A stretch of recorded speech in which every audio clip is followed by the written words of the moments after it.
Hey everyone, thank you for tuning in to another episode of the Ambition Podcast. My name is Tristan. I'm the host of the podcast. And in this episode, what you guys are going to be listening to is a fantastic conversation I had with Jenny Reeder, who previously was the president and chief creative officer of Fearless Records.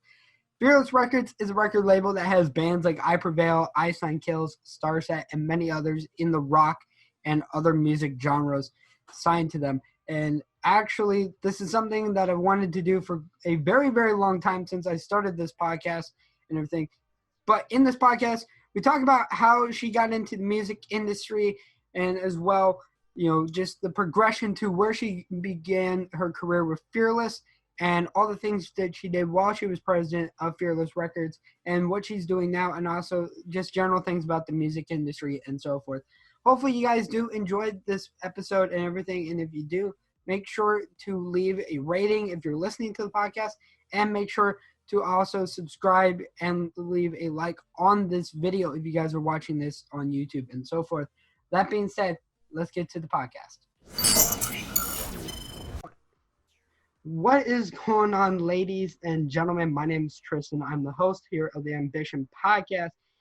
Thank you guys so much for tuning into a new episode of the podcast. And on this episode, we have actually someone who I'm really humbled to have on the podcast. Someone I've been trying for at least, I think, the last calendar year or more to get on the podcast. And that is Jenny Reeder. Jenny, I think you're the best one to kind of introduce yourself. Yeah, I suppose so. Hello. I had been, I'd started music in a long time ago, 16 years ago, I think. I was at Victory for a whole bunch of time. And then I started at Fearless in 2009. And I worked my way up from being publicist to product manager to, in the end, president. I have been doing my own thing for the most of this year, even though I'm still close with everybody at Fearless. But in this crazy time, it has been even more important to be able to help bands navigate. So I've been doing a lot of that, and there is a ton of things happening out there. So that's what I do. I'm marketing, everything, product management, whatever, advice. I mean, again, I appreciate you coming on to the podcast because, what's funny is, when I started this podcast roughly, I want to say I started, summer of last year, you were really, one of the top 5 people, that I, immediately wanted on the podcast. Because, I mean, I'm from Los Angeles. I grew up, listening to music. Who doesn't grow up listening to music? And as well, pointing out with Fearless, I mean, hey, I'm on the street team, but especially what's crazy is a lot of the bands I've ended up listening to over the last couple of years have ended up signing with Fearless. I was a big fan of STARSET before it became STARSET. And so it's kind of been fun, and I've even immersed myself with some of the other bands. I mentioned Ice Kills. I listened to Varials. I'm kind of waiting for the Pretty Reckless album to drop next year. I guess the first thing is how did you really get into the music industry? What did you grow up listening to, and how did you get into that? I grew up in the English countryside. There wasn't that much to do, but as a point of musical reference, my hometown is about 20 minutes away from where they hold Glastonbury Festival. So as much as that's super cool, it's still 20 minutes away, and it's basically going to show you that it's full of fields and not crazy amounts of music seen in my particular hometown. But I grew up with a whole range of stuff. My parents were Elvis fans, Neil Sedaka fans. They didn't have tons and tons of music, but they were always very sort of musically driven. I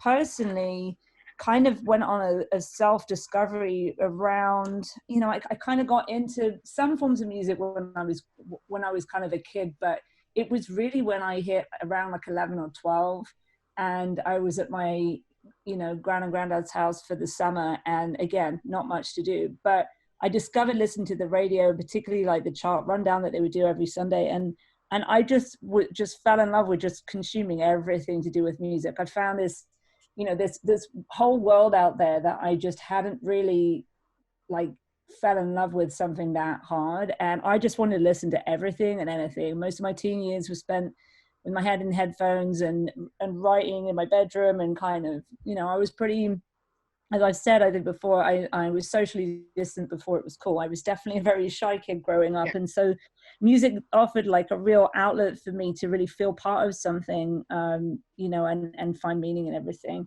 I think that I was a big fan of like 77 era, like British punk, like The Clash and all that stuff, as well as the American version with Yeah. Ramones. But punk in general, always, I found a real affinity with it because there was this amazing like scrappy DIY-ness that I just loved about it too. The rebellion, but also like, you know, it was fast, it was exciting, and it made you want to do something, you know? Yeah. So as I kind of got into like later teens, I really did gravitate more towards punk, and that was my gateway into like general rock, and then later emo, which I don't think I've ever stopped loving. I'm wearing a Third Man record sweater right now, but it says Deep Cuts on it, which to me has two meanings. It's like the deep cuts of an album, but it's also just sounds really emo. You can't really get more emo than Deep Yeah. Cuts. Yeah. So yeah, I had a real passion and a really wide knowledge. I still have a really wide knowledge of a whole range of different musical styles. I also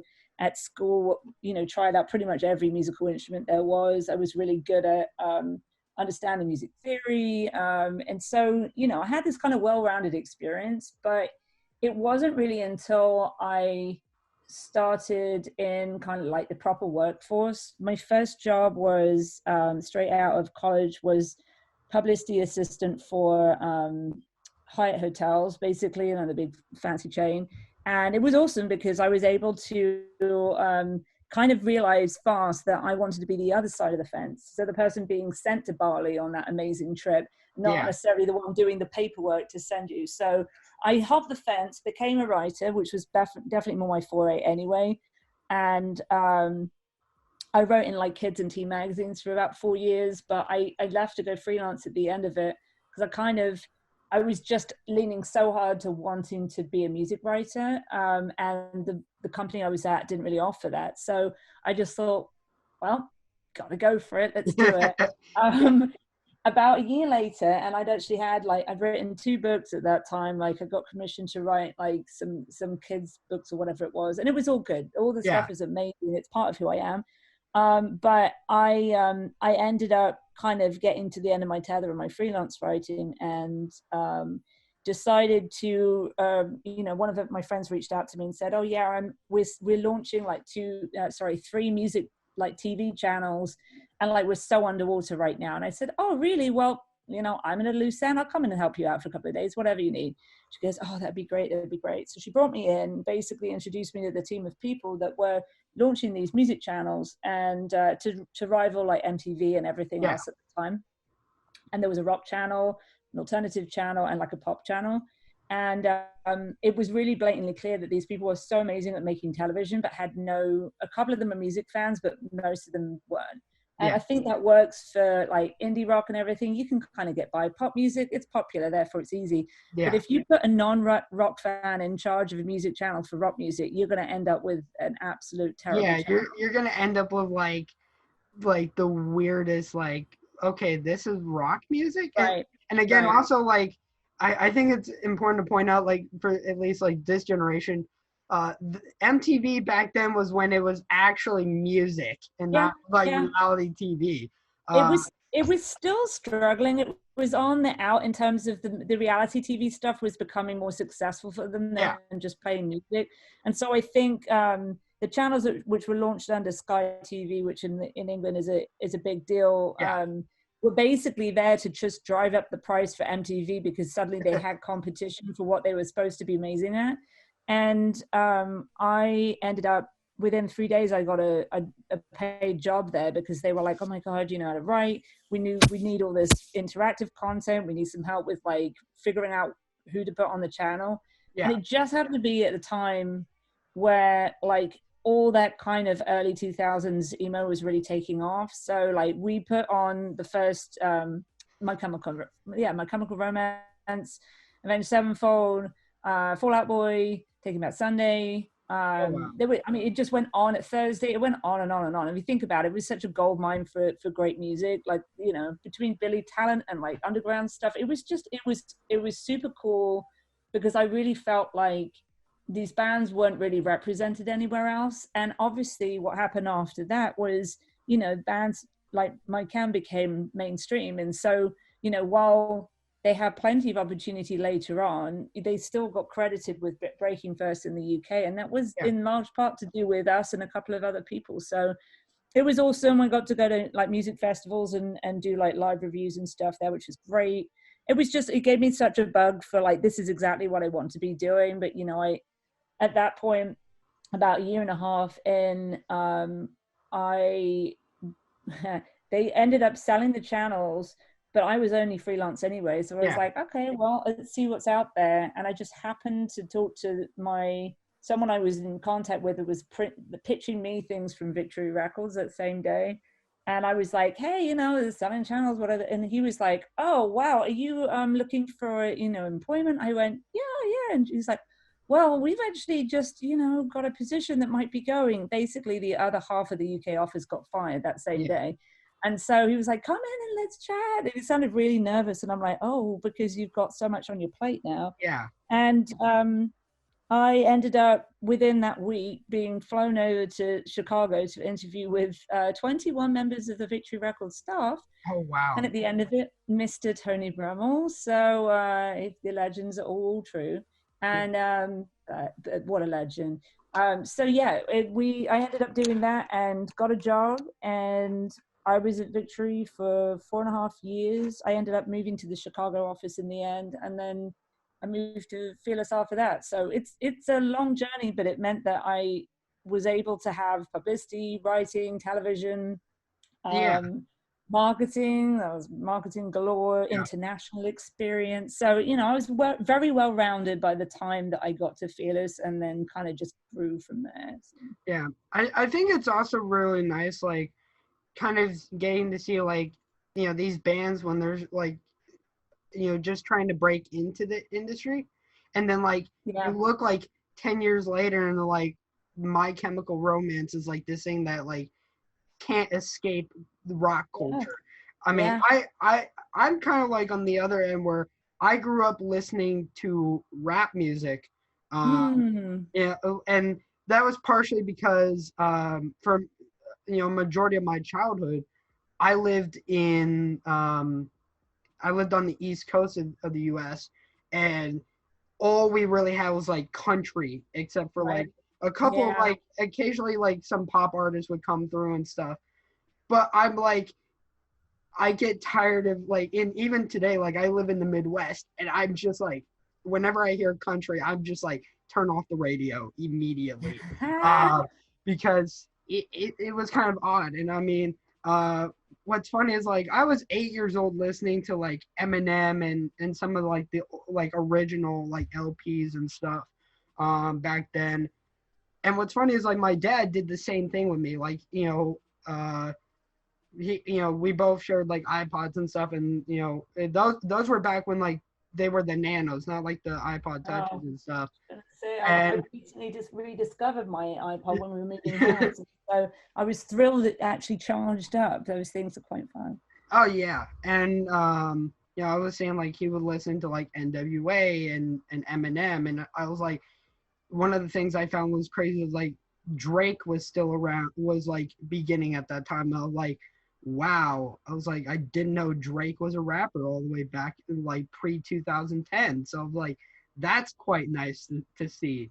I mean, one of the biggest things that I regret as a music lover is I never got to go to a single music festival in my life. Oh, wow. Because like, really, like growing up, it was always like, you know, as a kid, you have to convince your parents to let you go. And like, it's like, hey, I want to travel halfway across the country to possibly go to to the Warped Tour, or you know, like maybe a thing in Wisconsin, because I know there's dozens that happen every year. I mean, you know, I I almost got to go to one or two. I tried to go to think it's the one in North Carolina they do. I think it's Epic Sun. Epicenter used And to then be, yeah, called something else before that. yeah, Carolina Rebellion, yeah, and then it became Epicenter. All the way and down. like I was like really getting involved in that, and I was like, it was literally days before I was about to buy the tickets and like the travel and everything that like COVID swept through and canceled it. I was like, I hate you all. I Uh, know. and it's been, I mean, it's just been crazy. Like, usually around this time of year, I'm getting ready for like STARSET to come into town or like, the other bands and stuff. Yeah, And really I'm cool. just like, I'll go downtown every once in a while to the venue that most of the rock bands play out of, and I'm just like, wow. I'm like, it's odd not seeing a line of people here like for a show. Definitely. I think like the last concert I went to was Starset on the Divisions tour last year, Classic. and I was actually kind of like, I think that was probably one of my like favorite concerts I've ever been to in my lifetime, because like the supporting bands just made it like so much nicer, and like I guess I'm drawn to the cinematic rock, Yeah. but like Hyde, like I was like, I've never heard like Japanese like artists and rock music combined, and I was just like, this is cool. Plus like the stage attire they wore, and I was like, okay, I'm like really involved in this. I think the craziest story I tell from that concert always is that I never thought I'd see people like crowd moshing the STARSET of all bands. I Like know. I'm like, I've been to multiple STARSET concerts. Like this is the first time I've ever seen people like mosh pitting to STARSET in a and I'm talking like in a closed like theater capacity. Yeah, it Um, does. so that was kind of fun though. I mean, obviously with the work you did with Fearless and everything, I mean, I think it speaks kind of for itself. You guys have kind of become like the standard for rock music and stuff. With bands like obviously Starset, Ice Nine Kills, IPrevail. Which is, I mean, what IPrevail has done in the last calendar year. I don't think anybody could have anticipated that growth. I mean, probably you guys behind the scenes probably A did. little bit. But like it's just kind of been crazy, and especially after like acquiring Razor and Tie and launching Mhm. the We Are Fearless campaign. Like, I mean, it's got to kind of be like surreal, like looking back at all of that and everything. Yeah, I'd say so. I mean, now you kind of like, I was thinking about Razor and Tie. I was thinking about, some of the things that we've done, so many just super, super cool things over the years. And, it's definitely something I'm really, really proud of. Like there's been so many, my relationship with the artists is still so strong, and I am very proud. I always stay attuned to what everyone's doing, because at the end of the day, it's like, we've done a lot of work together, and it takes a lot of building sometimes. And Yeah, I want all of these artists to be able to fly. So it's kind of, it's exciting thinking back on some of it, but it's also amazing to think that, I've learned in this last year, even I've learned so much more stuff that I'm like, I don't know. There's tons of opportunity to just keep on growing and keep on doing bigger and better things. And not everyone really thinks like that. A lot of people, especially when COVID hit, understandably, just were a bit deer in the headlights about what to do and where is the money going to come from. And yeah, especially all the artists that were suddenly, pulled the plug on any of the performances. Like you said, going to the venue downtown and not seeing the line around the block, not being able to go and have a consistent form of revenue coming in for your, to fuel everything you're doing. It's been hard, but so many of them have pivoted well. A few of them have done exceptionally well. And, I think it's allowed a lot more innovation to be happening within the industry. I think that it's always evolving. There's no way around that. We know that anyway, whether it's, the advent of streaming. Before that was like digital downloads, physical product not being a thing, and then being a thing again with vinyl becoming big. It's like you constantly have to stay on your toes, not to mention the technological advancements that make discovering and, you know, and consuming music so much more at your fingertips now. Yeah. And, you know, if you think for a minute that you know everything and you're doing the same thing that you were 6 months ago, you've got it 100% wrong, like Oh, yeah. completely right. Yeah. So, and, you know, there's a lot of people in the industry that don't want, you know, are a bit more set in their ways. They, again, there's no right or wrong per se. There's just better ways to do things. So the ones that can move fast and you know, pivot are doing really well right now, which I'm really proud to see.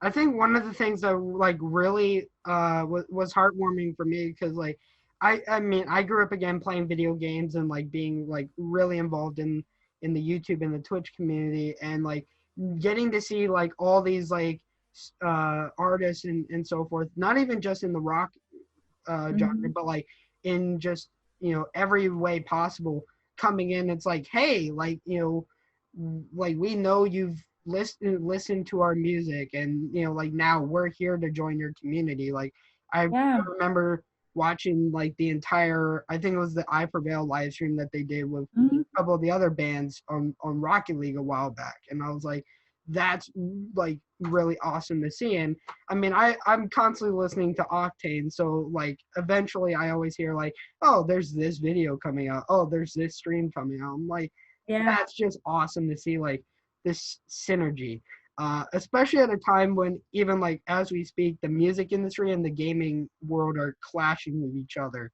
It's kind of sad, because I for the people that know me, like I'd love to stream STARSET when I'm playing and stuff.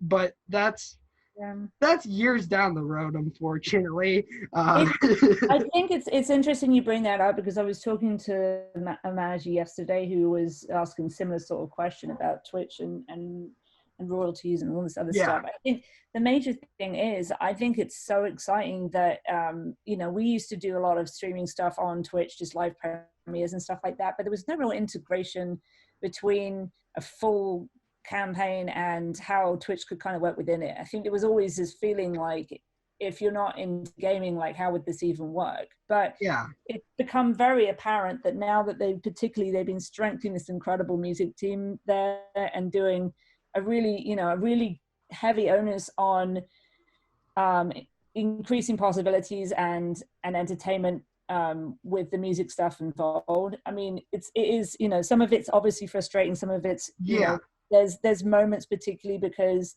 the major labels have held out on doing a deal with Twitch, and so you won't be able to get some of those artists on there. But it's a wonderful moment for the indies. You know, the indies have managed to strike deals, and there's music available that are paying the band. And so I mean, like they'll get there. And even one of the examples I give to people about like just take your like just wait and see what happens is like I was going through the process of actually trying to get like at least a couple songs from STARSET and Inc. like licensed and everything.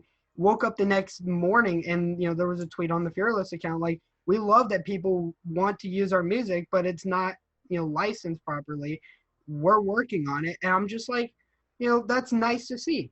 Like, you know, so they fall within Universal. Universal will be that's the way it is. I mean, when you're part of a larger system, that's going to be some of the frustrations involved in it. But like, that doesn't mean to say that there's no opportunities for all the other bands that aren't part of a major system. So, I mean, I think the biggest thing is just like, and I don't know how many times I have to stress this to people, is like the gaming community is still in this old mindset like 8 years ago where it's like we're like, oh, you know, we're helping grow these artists, and I'm like, no, like these artists are bigger than we are. Like it's time to like pay up and switch the mentality. Because even like I've had music producers on the podcast who have literally broken down the stigma of like, you know, and I share this this point of view always with when I'm talking to individual streamers and creators, is like, imagine if you're a music, you know, artist or so forth, like how would you feel if you knew somebody else was streaming your music and you weren't getting paid for that? You'd be pretty upset. Yeah.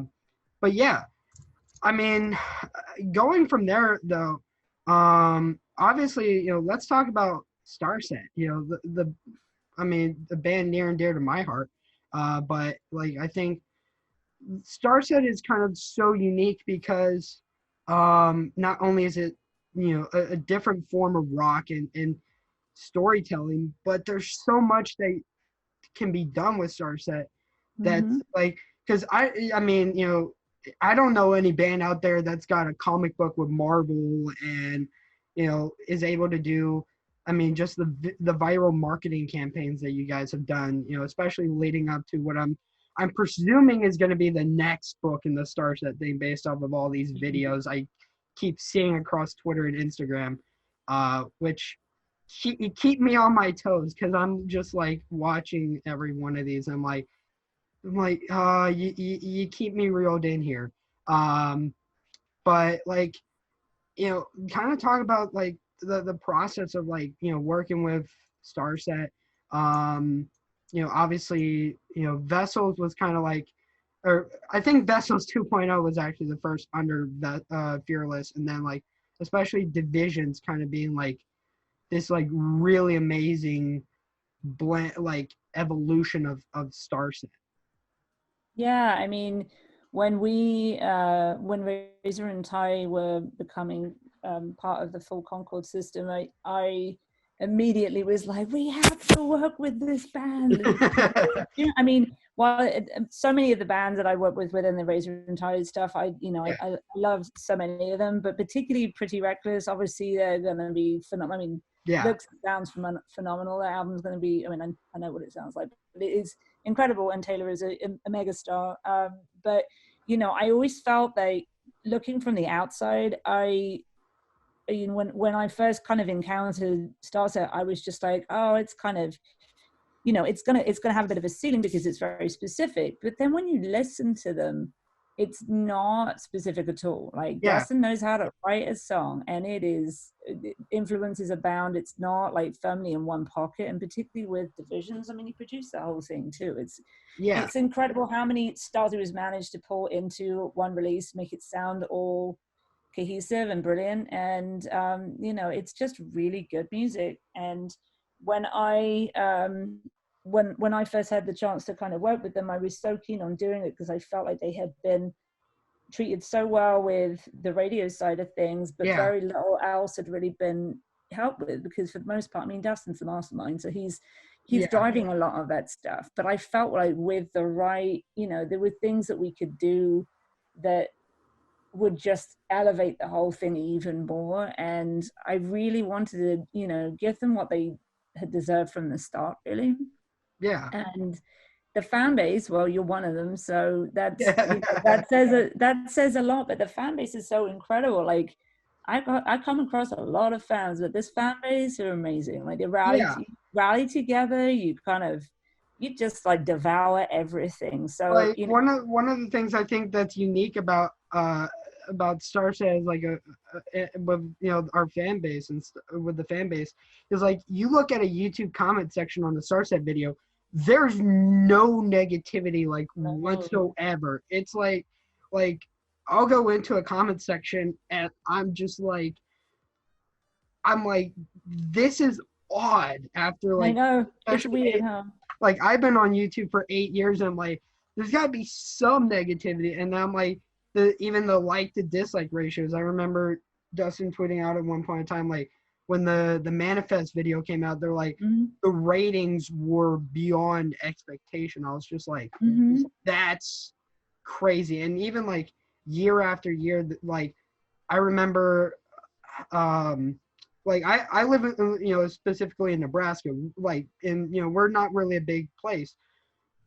I remember Dustin vividly saying on the VIP thing for the concert I went to that we were one of the biggest VIP groups of the entire North American tour, and I was like I remember there were people who flew in to Nebraska from Japan even to see hide in STARSET. I was like, it's like you flew in from Japan to Nebraska of all places. I was like, that's kind of like, it's like that's awesome to see, but also like threw me back a little bit. But it's dedication. Like that's the thing. I mean, I always laugh because Dustin was always like, we're not big enough to be hated. We need to get hated.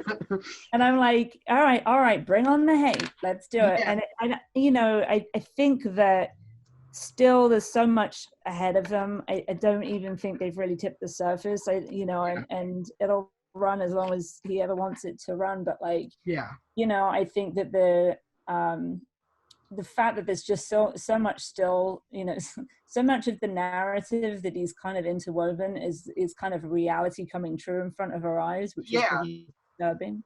But there were so many fun things we could do with that last campaign because the fan base would lap it up and really run with us. And actually, when things kind of took a different turn online, we ran with how that all panned out. We just had to become really quick on our toes. And there was no keeping anything safe or secret from anyone. So I remember there's 2 points leading up to the division's release that like really like kind of shocked me. Was one, people were already getting like the songs like out of nowhere, and because like I'm in the STARSET Messengers Facebook group with all the fan base and stuff. And there were messages from the admins were like, don't click on this if you see it. And I'm just like we're not even 6 months out yet. And how do people have this? And then I think the other thing that was crazy was, I think it was like some kind of like informational document or something like that with like all the like supposed, and not like plans, but it was like kind of like details of like certain things that were yet to come. And I was like, how does this happen? And then like also, I mean, full disclosure, I looked at it because I'm like, I have to know. But like, but I was just kind of like, that's crazy. I'm not spoiling anything for any of you listening to this, obviously. No, it's all. I mean, the thing that we went into was we underestimated the technical prowess of the very rabid fan base because honestly, they could get into anything, and no matter how much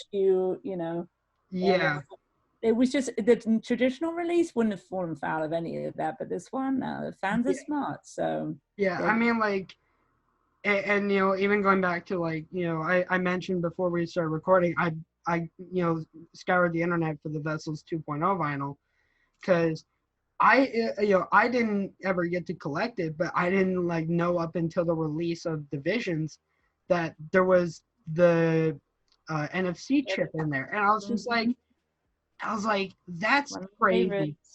That was the brainchild of Flo Mir, who is the designer extraordinaire at Concord, and worked with me at Fearless, and myself, because we're both nuts and European. He's German, and it was just this thing where we were like, you know what, like, let's figure out the longest play we could possibly do with this thing. And it was a year and a half on people's shelves before they realized it actually did something. It was crazy.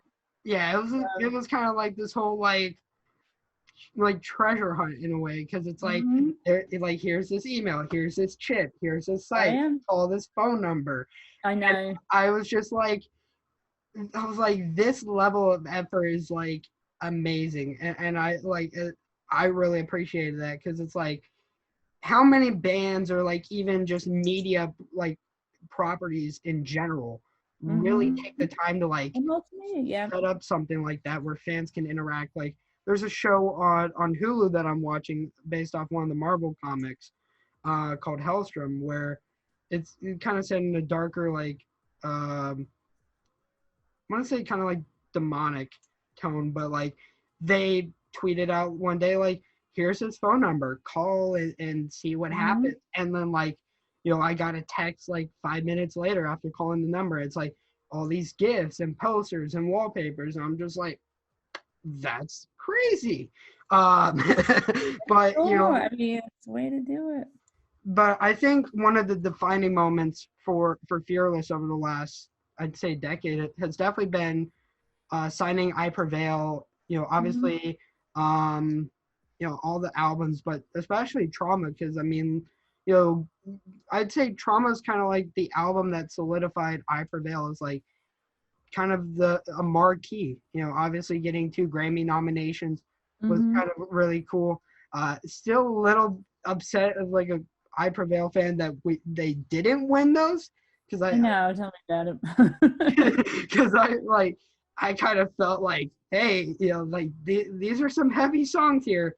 And I mean, like, even some of the things you guys did were like, you guys did like a trauma room when on the tours and festivals, and like even IPrevail stepping into kind of like other areas, like doing obviously the collaboration with Joyner Lucas. Yep. And so we're like, I think it's just kind of crazy to see where they've gone from. And I know some people are going to get mad at me for saying this, from being starting out as a cover band. I mean, the thing is, they'd be mad, but it's true. I mean, they could have quite easily been a one-hit wonder. There's not many bands that start off their career by releasing a song that's a cover of a Taylor Swift song and ends up going platinum because of it. Like, this is the weirdest start in some ways, but it was very easy for people to like write them off. Like, well, they're just going to keep on doing covers, or it was just a one hit. It was just a one-off. Yeah. But the band, the band haven't been around comparatively very long, like 5-6 years, and to have grafted so hard and figured out, Brian's got an incredible tap on digital marketing. He knows and knew like how to not just get fans and attract fans and get likes and all this other stuff, but to engage them and convert them to being fans. And as much as everyone was loving to say, oh, how did they do it? How did they do it? And like, they'd find out and be like, oh, it's fake. They faked it. And I'm like, Yeah. He had a direct correlation between what they were doing on Facebook and the amount of people they were hitting. And when they would drop something that started to really take off online, like a post or whatever it was, they would see a direct correlation with them appearing on the chart on iTunes. So, you could say you fake it all day, but that's not when you've actually got people buying something and actually putting you in a chart. So, the only thing missing there was the ability to just keep on writing good music and have it hit and get to the right people. And they just, they've done a lot. They've got a certain amount of luck, a lot of talent, a lot of hard work. And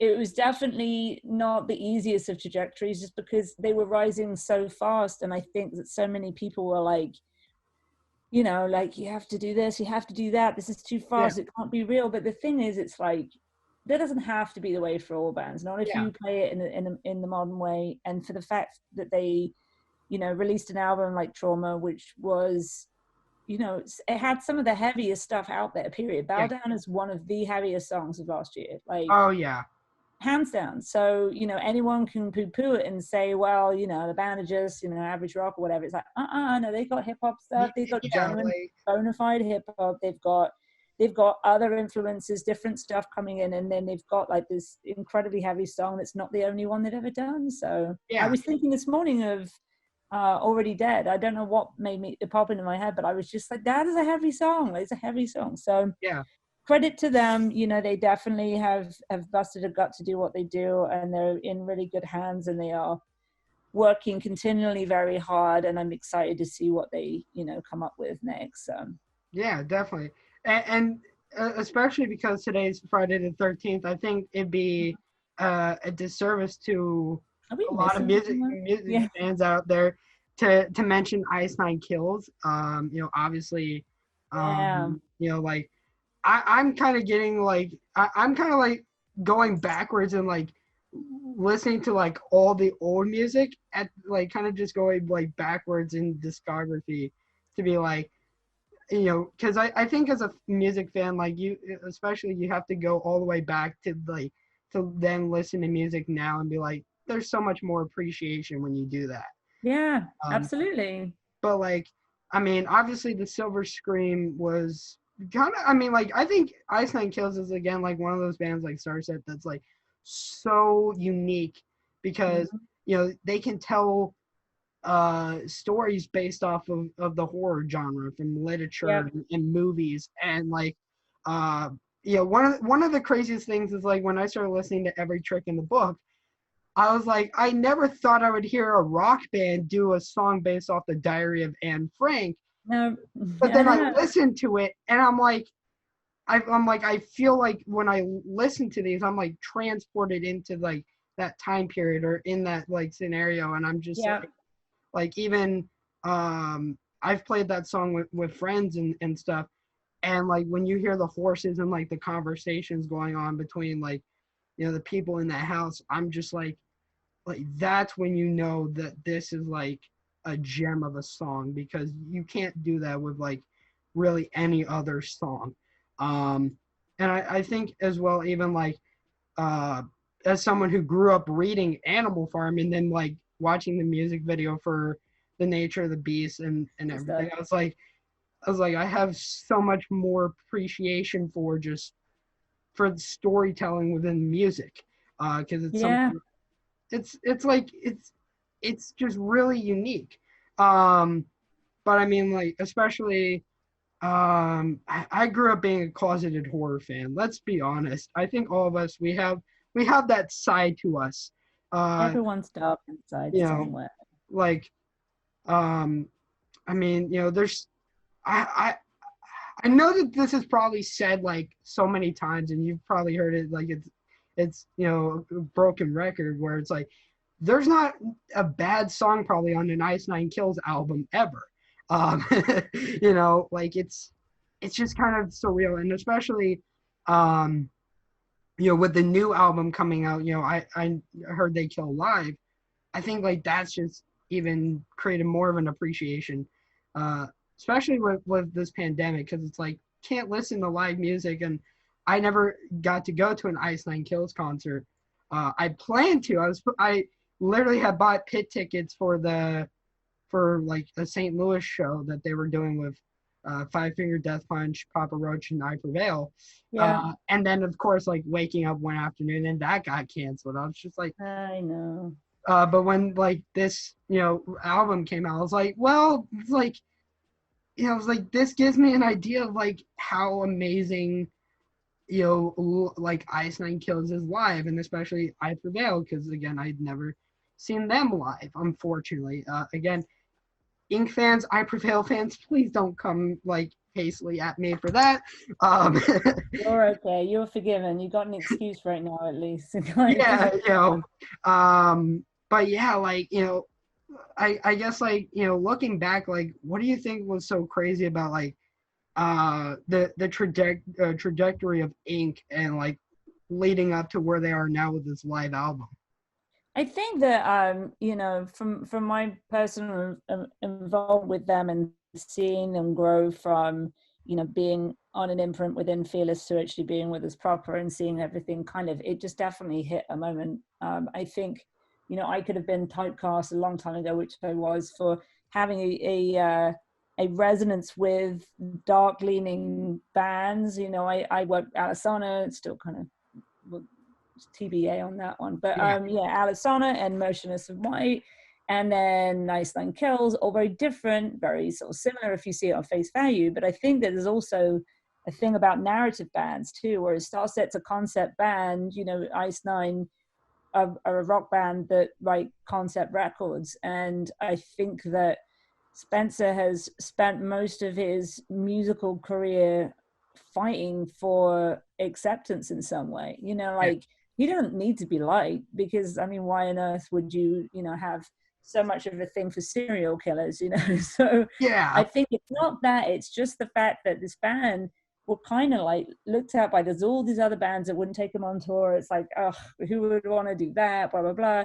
And then quietly they took like a real turn around Warped Tour, not well, a couple of years ago, yeah. and it was still on Every Trick in the Book, and it was when the music videos were like, they were incredible music videos, and they Oh were yeah, just really putting them in a different light. And whether you like the music or not, you couldn't deny that there was a true showmanship. There was this excitement of really, they just, they're just going for it. And having such a concept behind them allowed this fan base to really like get into something as well. But it was when they released Silver Scream and being able to, just be cheeky and parody basically every horror movie ever. Like, he's such a horror movie genuine in and out fan that you can't get rid of that level of authenticity. The music was there, the visuals were there, the band's fan base just like rapidly exploded. And there was just this moment where we were working with that album and just heard, I was listening to it and I'm like, Grave Mistake is like a hit, like a hit here, and they've never done radio before, and I didn't really want to take them down that route, but I was like, this thing is just it's got, who does this big guitar solo, it's more acceptable sound, it's got a broader sound than a lot of their other stuff. And Vinny at Octane is a big horror fan as well, and they as a channel took a real shot on the band and loved it and saw really good response, and it just grew from there. So suddenly this band was being lauded for their live show. They had everything on point in terms of like the narrative they were telling and the pop culture references they were pulling in. And then you've got this other dimension of where they're suddenly on the airwaves as well, and they didn't stop playing that song, probably still haven't. It's here's a limitless world of creativity and drive and smarts, and it's just going to keep on going for them. And my hope is, I'd imagine every good horror movie has a sequel, right? So we'll see. We'll see what they come up with next. But again, it's just it's amazing when it comes together like that. A band that's a decade into their career and being able to like suddenly explode. It does not happen very often like that. Not at all. Yeah, especially because like, sorry for cutting you off there, but because like a lot of bands typically like maybe last like 3-4 years at the most, before they kind of like fade away or so forth. So it's kind of always like nice to kind of see like these bands who have spent 10 years like building their craft and slowly making their way up. I mean,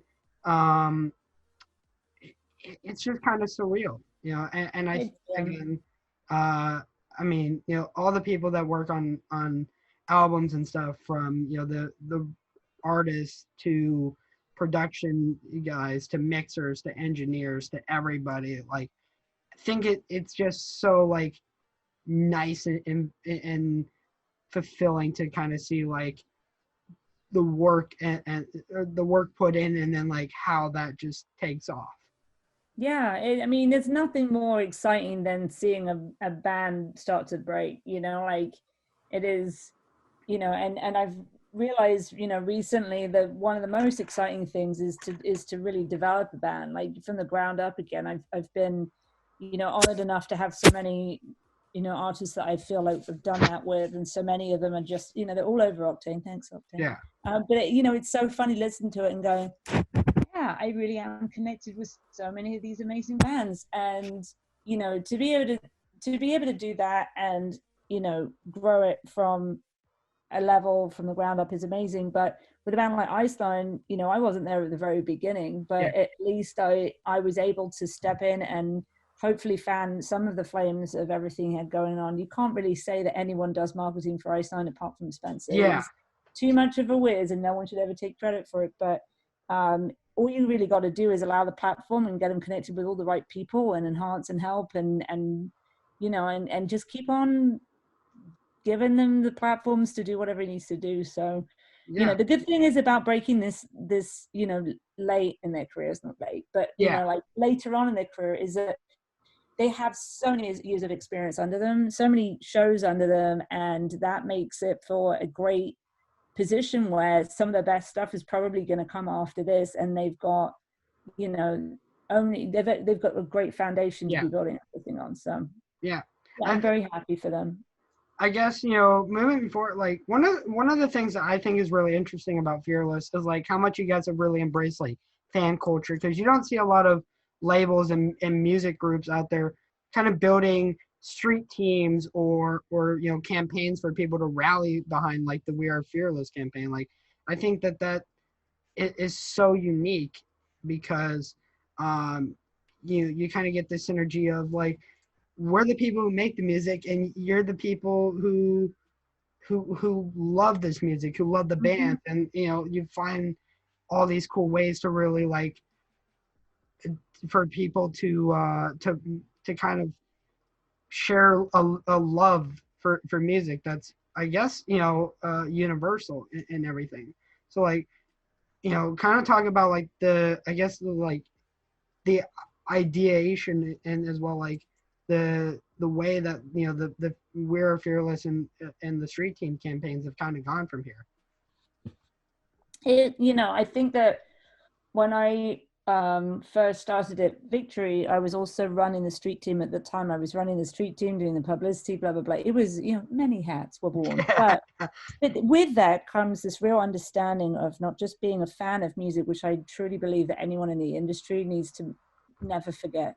Yeah. The experience of being a true fan, but knowing that you're going to encounter so many incredible fans coming up who really just want to help these bands in whatever way they can. I always said within a company, of course, you prioritize the things you really need when it comes to putting out music, but you don't need a street team until you really need a street team. And for a while there, it's a lot of voting and awards and all that type of stuff. And the glamorous days have moved into other things now, but you can't deny that at its core, having a really dedicated group of fans, regardless of how many thousands of hundreds of thousands come after that, you can't replace that type of center that you can keep relying on. And I think that my affinity with punk culture, with this kind of the scene as it was, I guess I didn't really put too much onus on the Warped Tour type of scene thing, even though we're very part of it.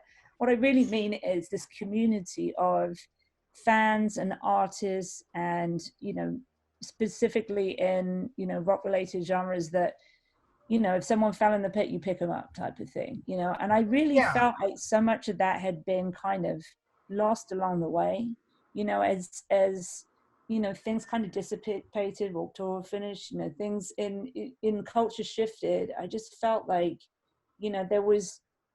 there was no one really talking about the fact that everyone was like, well, how what's going to replace Warped Tour, what's going to be at the heart of all this stuff. I'm like, you're already there. Like, some of these bands have transcended and done other things, some of them are falling off along the way, but the spirit of wanting to be part of something, just as I had when I was growing up, is never going to leave you. And for new generations of fans coming in, I mean, God, the world has got more angst than ever. If they don't have like an outlet to be able to bring people together, then what are we really doing? We're just putting out music and being the bank for bands. So I really wanted to create something that was very inclusive. It doesn't matter where you're from or who you are, what you look like, what you do. You can have this moment that brings you all together through music. And I wrote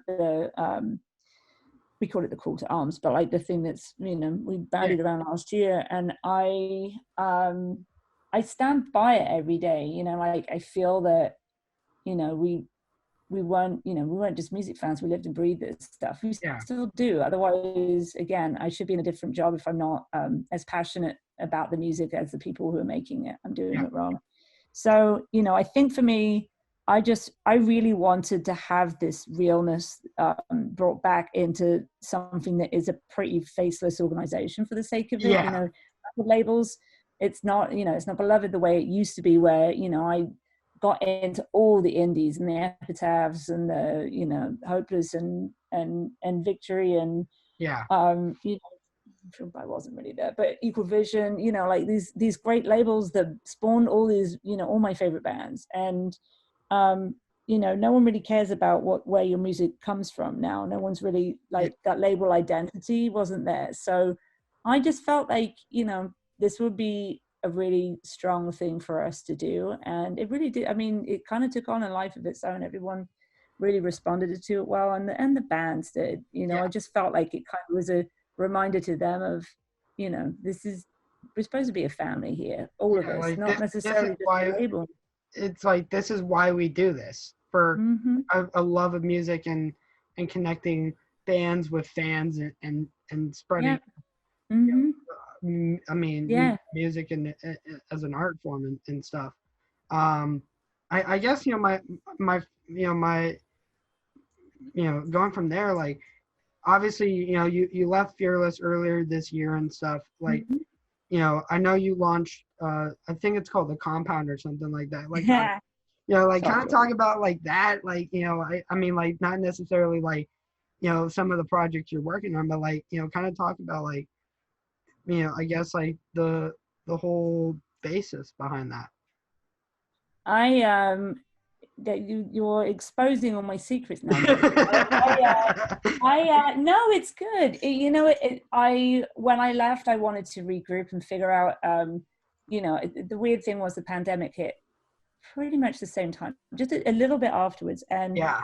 I had spent a long time within a label system. Indie till I die, as it were. But I was becoming a little disenchanted with the way that traditional labels are run. There's no Yeah. bad mouthing anything going on. It's just I felt like if I was going to continue in music, the major thing that I really wanted to do was empower artists to be able to do it themselves, or partner with the right people to get the most out of what they're trying to do, and not be so set on the rhythm of doing the same thing over and over again, and allowing yourself to have more of a position of power to be able to fund your endeavors and not expect to just give everything away in order for other people to work the stuff. But the concept of doing something which I called the Compound for a variety of reasons, and it's weird because it took on an absolute new meaning a month into me doing it. Yeah. I wanted the idea of a place of sanctity, like that you're, something that had firm walls around it, not a wall, but, like perimeters that people could feel safe if they came within it. Whether that was artists working with, people are working with, anyone could be part of this thing. And it was going to be an ever-changing set of amazing people that was going to be able to be tapped in as and when projects would allow it, rather than having a set structure where I could pull in the right people for the right things and make sure that we're doing the very best, exciting, cool, revenue driving stuff. I also felt that to compound something also has a negative connotation, which the emo and me couldn't resist, and so it was basically like, when you compound something, it usually means you make something worse, but what actually it is that you are strengthening something. Yeah. So that usually has a negative connotation. You've just made it worse, you compounded it. But I like the idea of an understanding that these things don't, making mistakes isn't a bad thing. There, you learn from them. There's as long as you deal with what is perceived the negative stuff, right, you're never really going to make a full step. And obviously a compound is a combining of things to make something new. So it felt like name-wise it was right. I didn't have a complete everything going off the bat. I just knew that I wanted to work with artists first and foremost, and amazing people that I've met, super talented, top of the game type of people, and pull them into things and do really exciting stuff. But it's led me on the biggest, how do you say it, life coming full circle journey that I probably could have ever been on. And it's pretty incredible. Like I am now working with artists. I can't say one of them, but when all will be revealed, it won't be a surprise, other than people will go, slow clap, that's really good. But I've worked with many people, but a label called Revival Recordings, and they are run by Sean from Alasana and Nick as well by his side. So the two of them run it. Basically, Alasana were my first, apart from the word live. Sorry, Tony, I was about to say the first. He's like, I was your first. At Fearless, my first publicity project was, I think it was actually a Skylit Drive. Then it was Word Live, and then it was Alasana. And after that was Motionless. So it was kind of like, we've stayed really close all these years, and he's really wanted to, build his own label and his own little empire. And I've kind of stepped in and helped with a few of their bands. So again, it's been really enjoyable, just amazing developing bands and getting in on the ground floor again. There's a band called Avoid that they have, which just released the EP, and they are incredible. And they are bananas. I think that's the only word. They're like, bananas? No, they're bananas.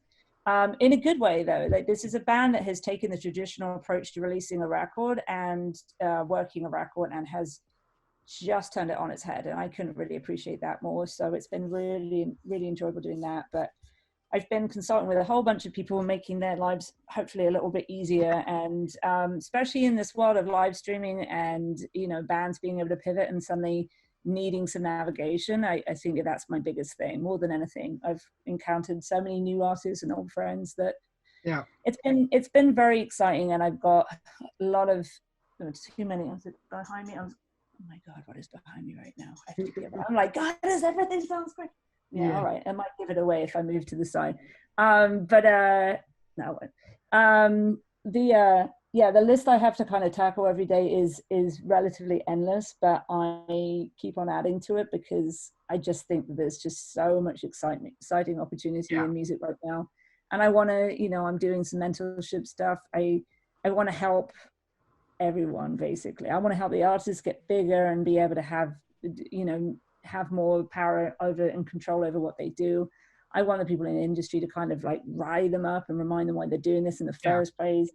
You know, I want the women, and it's not a male female thing, because I've been always very adamant to say that, you know, just because I'm a woman, there's not many folks doing, you know, being elevated to a position of relative higher stature. But you know, I know great women in all facets of the industry and beyond, and I just, you know, wanted to help them as well. So it's been for a lot of people the weirdest year ever, including myself.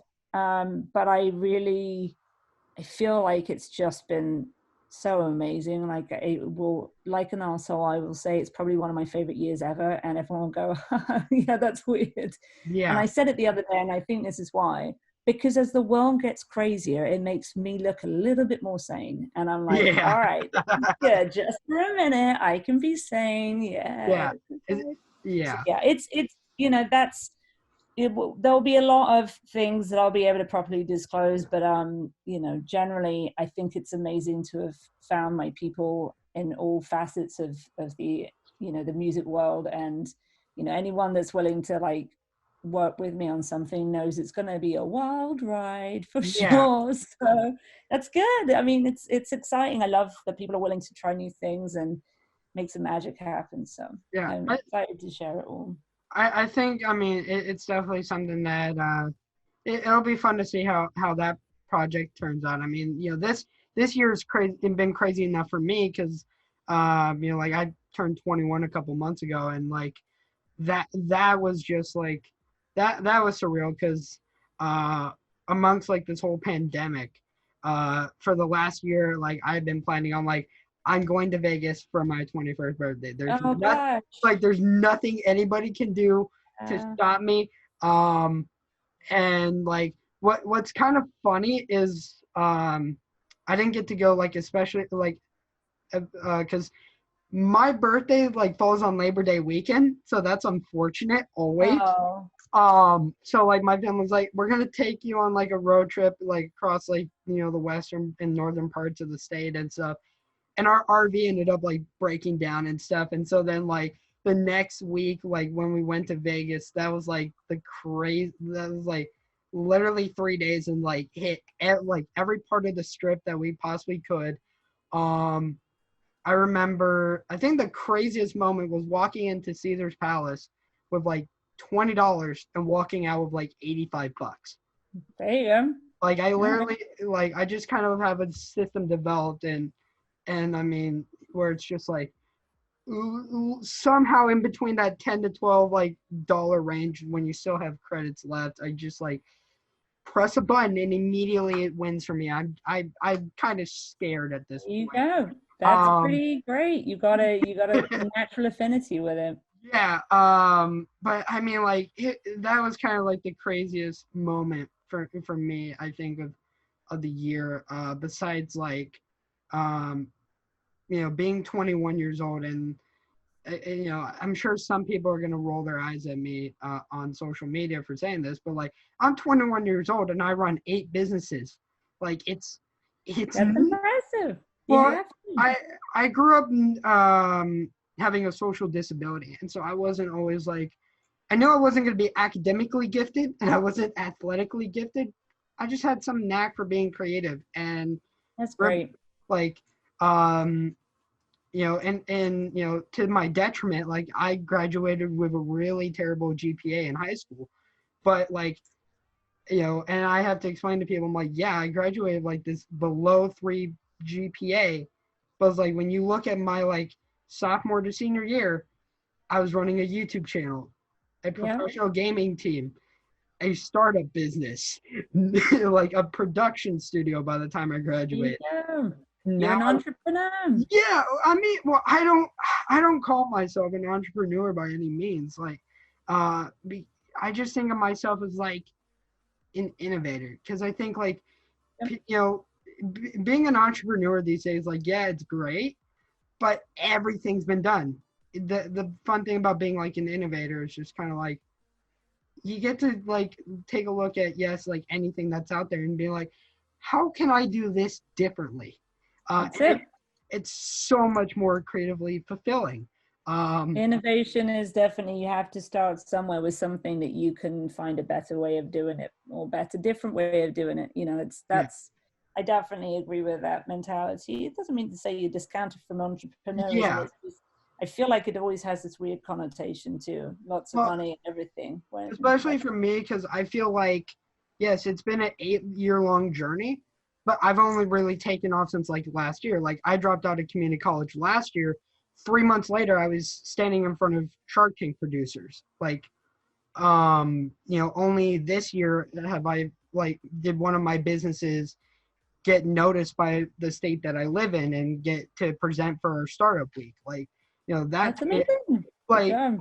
I think the other thing that was really funny was dropping out of community college and then 13 months later going to the business center and presenting there and like Yeah. all the projects I'm working on. And that video is like on their YouTube on the business center YouTube page. It's like their 5th most viewed video of all time. And I'm just like There you go. I was like, okay. It's like That's like, I was that's like I like coming full circle for you as well. It's yeah, good. I think what's funny is that then like I had to double down with it in the summer and do another one, and now like that's the 2nd most viewed of 2020. I was just like, yeah, I was like, okay, I get it, you know, like there's I think it's my personality that drives it. I take But that for granted. I think my final two questions for you and everything is uh are there any bands out there that during your time with Fearless you wish that you had the ability to sign and work with, like just any band or artist Mm. out there? Um, Probably quite a few. I believe 21 Pilots came Fearless's way at some point. I was not in the room. Had I been in the room, this could have been different. I remember I asked Bob, like before that happened, I think, was there any bands that he wished he actually had signed? And he said, I think Thrice came their way at some point. And I would have, you know, Thrice definitely, but I wasn't, it wasn't on my tenure. Beartooth was a possibility at some point. I obviously love them.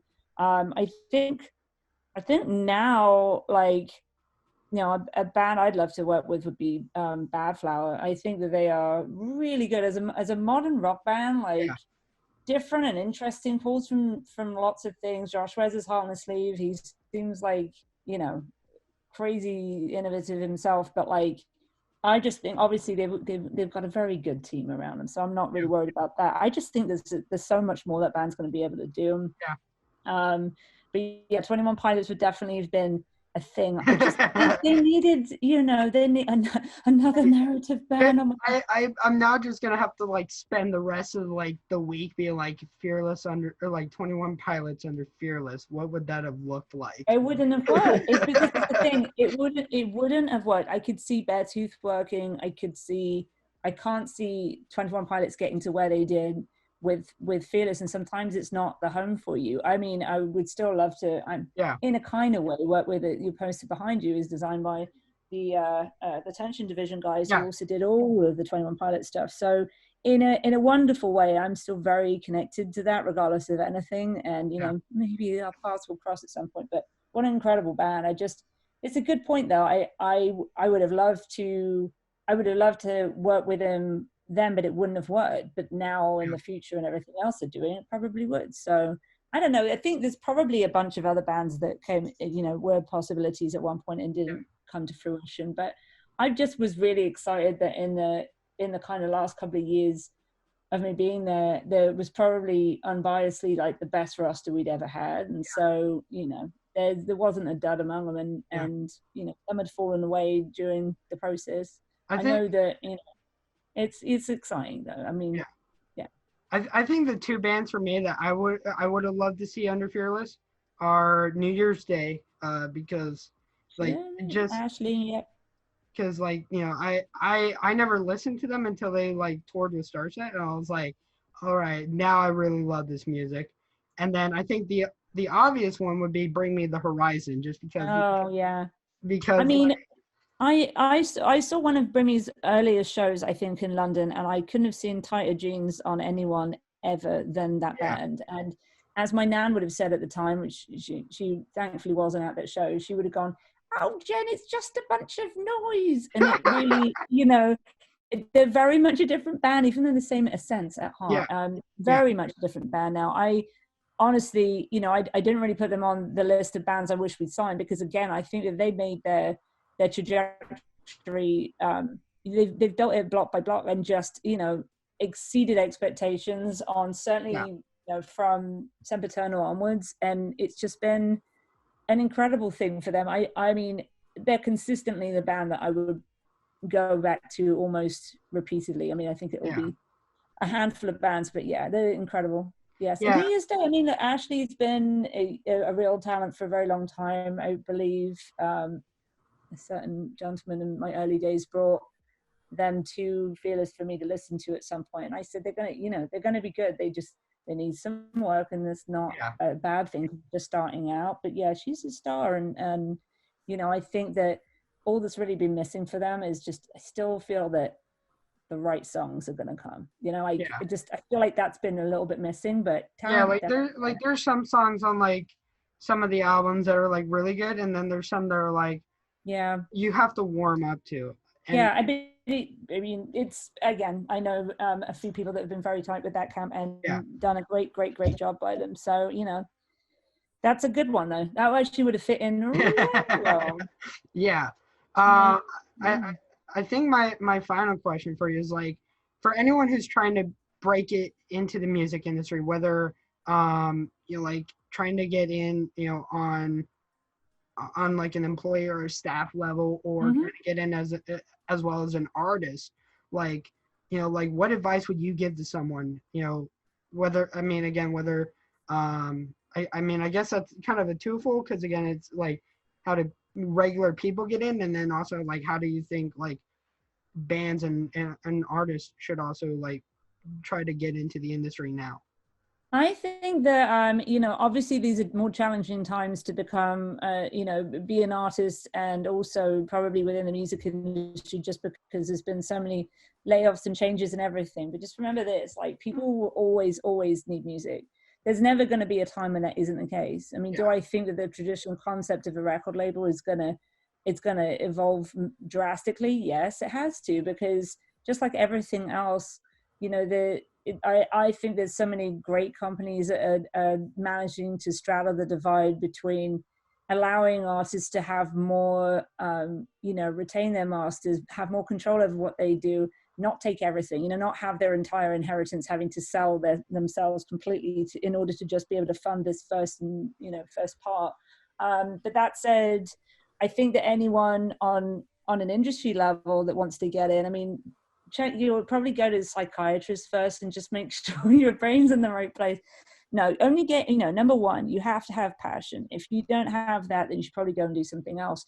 Only because it's not the easiest of professions, and nor is it the most lucrative, but there are plenty of opportunities all around every facet of what you could imagine. And if you have a passion for music and you want to like be a part of like this next evolution of the music industry, then you're already leaps and bounds. And you know, I would say for both artists and for you know, professionals, I would say, you know your worth, and increase your value in whatever capacity that is. And that is for the sake of, you know, for people trying to get in, you know, what do you do that is better than anyone else? You know, what value can you add to the company or the teams of people that you're trying to work with? You know, like really try and quantify what that is. And if you can showcase it, like, you'd be surprised at how Yeah. many people have said that they want to, you know, a job at Fearless or Victory or wherever else it is.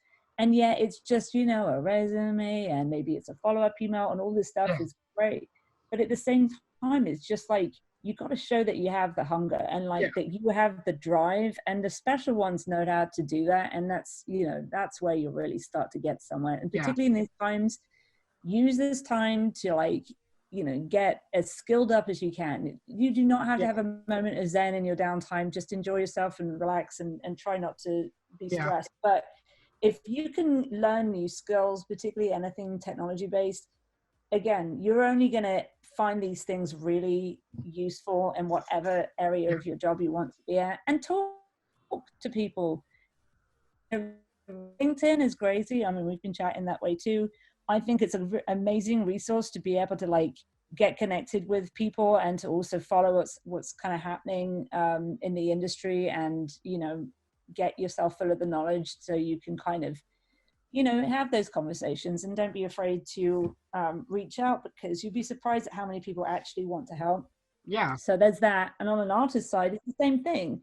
The more you can drive up your value, the more valuable you're going to be to whoever that is, whether it's the fan or, you know, a label that's trying to sign you, you know. And that really means being able to handle so much of it yourself is just, you know, playing music and making amazing music is at the crux of what you do.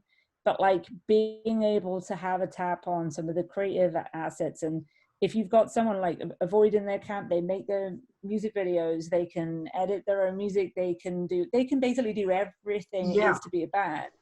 And that is so valuable, because it means that you're not constantly, you know, you're constantly creating in whatever way that is. And that means that you're able to constantly connect with people and, you know, like have something special that you're trying to put out there. I mean, the thing is, musically, it's not good enough to be good now. You have to be great. So, you know, other than that, rehearse, practice. Don't take that for granted, because especially if you're a drummer, you need that. So Yeah, I mean, I think this is definitely the time for like a lot of people to be like creatively like challenging themselves. Like for instance, I mean, you know, going all the way back to my roots as like a content creator, I started making just gaming clips, like thinking like, you know, oh, this moment in this game was like really awesome. And then like, you know, eventually I started doing video blogs because like, you know, I thought that was cool and everything. And then, you know, making this podcast was fun, and like creating my own production studio. And like, what's fun is I would like, you know, I would like kind of like film concerts and stuff like that from a fan perspective, because obviously like if I wasn't able to get a venue or like, you know, a management team to be like, hey, yeah, we'll give you a shot, like I'd still like put something together. And then like, I mean, like, you know, I think people just have to take that initiative to do something. Plus, like, even myself with my production and media studio, like I was focusing on events and concerts and things like that I really thought were cool. And now because of like COVID, I'm like, hey, you know, like now I have production equipment and an idea of like what goes into like making like a TV show somewhat. And like I'm working on 2 of my own TV shows, which is like insane. And so I think like people just, this is definitely the time to be like creatively challenging and like testing yourself, like, you know, like, okay, I know I'm good at this, but I'm not good at this, or I'm good at this, but I know I could be way better. And then just like going through that process of doing it. Find out and explore what you really love doing, you know. And like I always feel that, you know, it's easier said than done. Actually, for a long time I wondered what I would do beyond being at a stand record label, because I just was like, at some point, okay, I'll get too old or whatever, I don't know, maybe I'll lose the love for it. But I think that you know, this weird time has definitely allowed everybody to kind of have a bit of a reset, and hopefully, you know, figure out what means the most to you in the world and the important things, and be able to focus on that. But like in a musical sense, like I've been so excited to see so many of the artists kind of take things in their hands and be producing content, even though, you know, they're making music and everything in this wild time, knowing that they can't tour on it for a bit. And it's confusing, but at the same time, it's like some of the best art will come out like now and beyond, and when touring properly resumes, it is gonna be nuts. So like get ahead of them now. I mean, like one of the things I did when STARSET unfortunately had to cancel this year's Divisions tour was like they sent an email out to everyone. They're like, you can keep like your VIP pass, you can like refund it or donate it. I was like, I'm gonna keep this because it's just gonna make it like that much more worth it when it happens. Unfortunately, I had the Cleveland house show at the end of the tour, and like what's even worse is I feel like it's gonna be prolonged more, because I heard back when the riots unfortunately were starting back in the summer, like supposedly people were throwing things through the windows of the music venue. I'm like, that's unfortunate. I was like, these venues can't do anything, and now I'm like, you're just ruining the fun.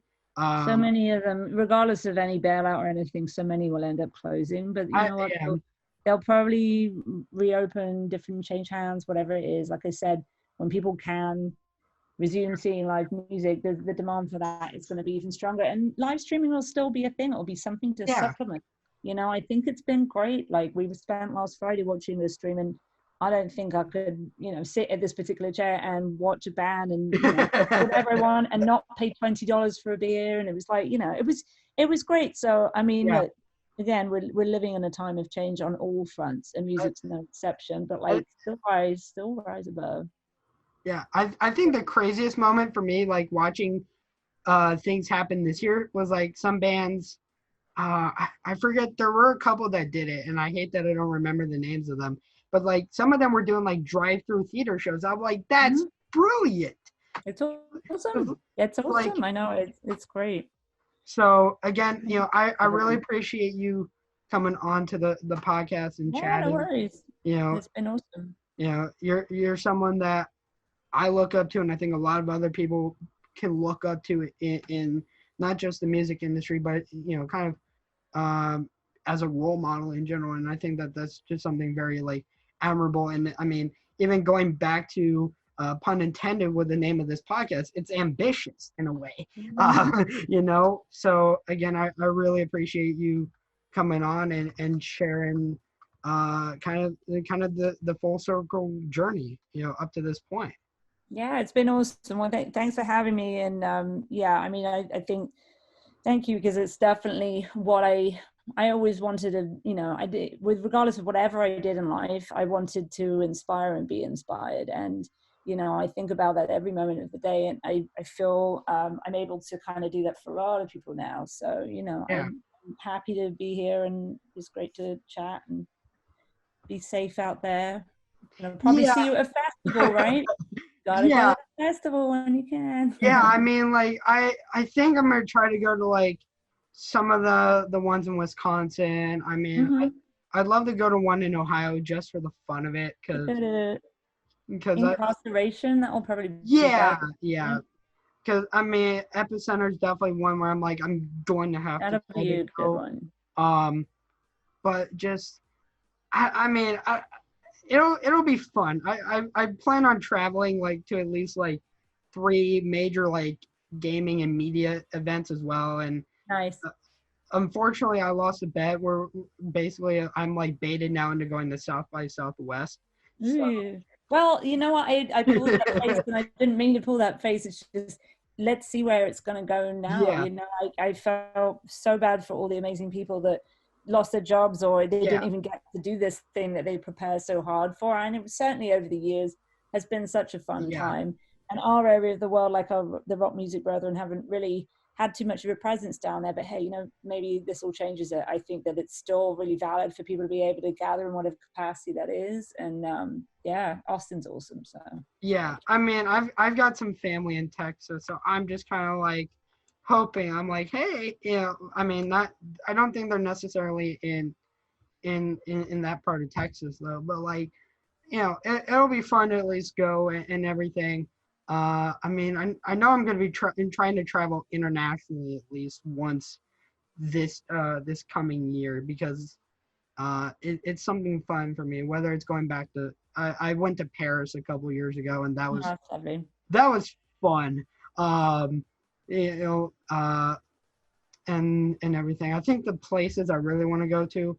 I've never been to the UK, unfortunately, never. Gotta go. And if the festivals are a rite of passage there too, Yeah, so you're gonna do uh, that. The UK Rock Festival is nothing like it, yeah, but yeah, it's great. You'll love yeah. it. I mean, I know I want to go there. I mean, there's a couple of different like countries and stuff that I'd love to go, just like experience like different music and cultures and stuff.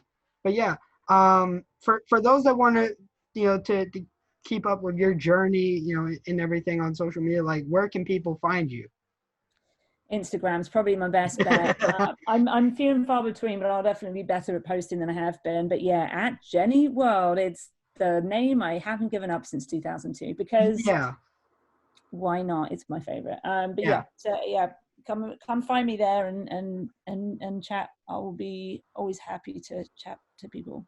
So yeah, definitely. And for those watching or listening to the podcast, thank you for your continued support, because it's a one-man show over here. You know, I'm the guy scheduling, recording, and editing all these podcasts. So it's quite fun. Uh, you know, I think this year has been crazy because up to this point, I think we have like 20 episodes on backlog. I'm not even joking. wow. It was kind of an unfortunate thing. Back in like May, I started like recording like 2 a week and being like, okay, hopefully this is gonna be like really great. And then it just became like yeah, this is a little bit out of control. And by that point, I'm just like, well, I've made that choice. I now live with it. You got it. But you Well, know, keep at it, for those listening to the podcast, whether it be on Anchor, on Spotify, Google Podcasts, um, you know, unfortunately, Apple Podcasts, you're still you're still off to the side for now. Um, but you know, if you guys are listening, make sure to leave a review, because it means a lot to me. It obviously means probably a lot to the guests that come onto the podcast and spend their time to entertain you guys and gals and everything. And also share the podcast with your friends, because obviously, you know, that's the most important thing, getting, you know, to share this experience with a lot of people. And if you're on YouTube, same thing. Follow whatever channel this is being posted to.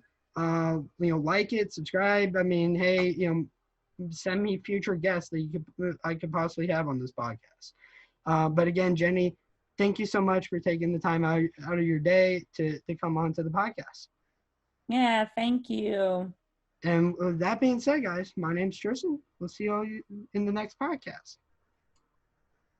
Ah, man. Ta-da.